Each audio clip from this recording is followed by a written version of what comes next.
you well? So I got a text from my best friend who said there's a game coming out that is right up your alley and I've got to jump on it fast. And in that same text he put, "Oh, and you can't play the game because you're a PlayStation boy and he's got an Xbox X. God damn you." So we all know what that means. Let's start scratching that build and make a Starfield Spaceship. So a quick synopsis, and I quote, "This game takes place in a space-themed setting and is the first new intellectual property developed by Bethesda in 29 years. Yeah, didn't wait that long, did you really? Starfield is scheduled to be released on September the 6th for Windows and Xbox Series X and S. God damn you to hell. Which means, if you read between the lines, it basically means they took a giant dump on all of us PlayStation geeks trying to convert us to the Xbox. So, since I don't have a spare €500 laying in one of my Greebly boxes, I'm just gonna have to build my own spaceship and pretend I'm a space cowboy flying around the various galaxies doing I don't know what because I can't play the game. I'm not bitter. Much. Anyway, to start the build, I searched my various boxes of junk for something that would, with a little spit and polish, resemble a spaceship. And if you're still with me and haven't fast forwarded to the money shots, I'll explain in a little more detail. From what I've heard and what I've been told about the game is the spaceship you have is fully customizable. You can swap out guns or engines for bigger guns or cargo containers or bigger engines. So that's the sort of synopsis that I was working on, and basically it got me thinking, magnets. Not the most original idea in the world, but for me it was something I'd not really tried to make, so I decided, why not? I'll try it, and so this is going to be my first customizable spaceship, and that for me took a lot of planning. Well, I'd like to think it did, but in truth, after a quick cup of coffee, I sit down, a little scratch of the head to recharge my brain. I was on this build like flies to sugar.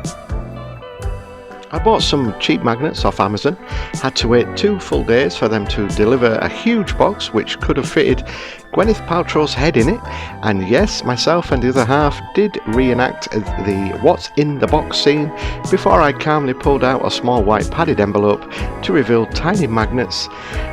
Side note to Amazon, get a grip on your packaging.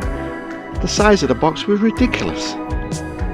And if my viewers don't know what I was talking about when I said what's in the box, Christ, I'm old, and get a grip and watch one of the best films ever, and it's called Seven. Stars Brad Pitt and Morgan Freeman. And I've also just realised I've given away the ending. Oops, my bad. So, back to this build.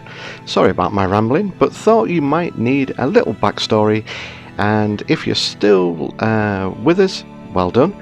You have seen me make a spaceship in my usual techniques, which is throwing various bits from model kits at a plastic bottle and seeing what hasn't fallen off. So what I did was repurpose one of my old builds just as a tester to see if A, the magnets idea would work, B, I was lazy and still trying to find empty boxes, bottles and stuff like that to use for spaceships, and finally C, all of the above. No, seriously, I used a ship from a previous video just to see if my ideas would work and that the magnets would be strong enough to hold the bits that I was sticking on to the spaceship. Now, this took hours, and I mean hours, to work on everything and try and fit my hobby around my work. There was lots of late nights and lots of repainting. I wasn't happy with the blue I'd painted one of the spaceships, and after a Zoomy call with my daughter, who, may I say, her silence when I showed her the blue coloured spaceship said it all, meant it was back to the repainting station to repaint the blue green. The green colour looked better on camera, and after I'd painted the scuff marks silver, showed up better on camera as well for some reason. So I have one blue, well, light blue ship, which you remember was my cargo ship from an old video, and a new fully customizable green ship that has lots of different interconnectable things. So you've got like I think there's 3 different cockpits on the green version, and lots of various add-ons that I can take off, add on, swap around, stuff like that. So the blue one was basically I just added the wings onto the side and then added an extra little bit here and there, but it's the green one which is the one that is fully customizable. And there I am, just painting the little silver scuff marks onto the edges. Now this is a fidget thing. I was looking at it for ages and thought, well, it's silicone, and had the idea that if I used it as a paint dropper thing, it would be easier to clean, and yes, it was. So if there's one tip that you're going to take away today, is buy yourself one of these. They're about €2, I don't know, a couple of quid, couple of bucks I guess, but they're a lot better than the actual paint trays that you buy, and you've seen me with the various dried up paint on that. So that is going to go straight into the bin. So that's near the end of the video. Coming up is the money shots. Thanks very much for watching. Please like, subscribe and share. You'll see me next with my fat hairy hands interchanging all the different bits on the spaceship. Until next time, keep scratching that build.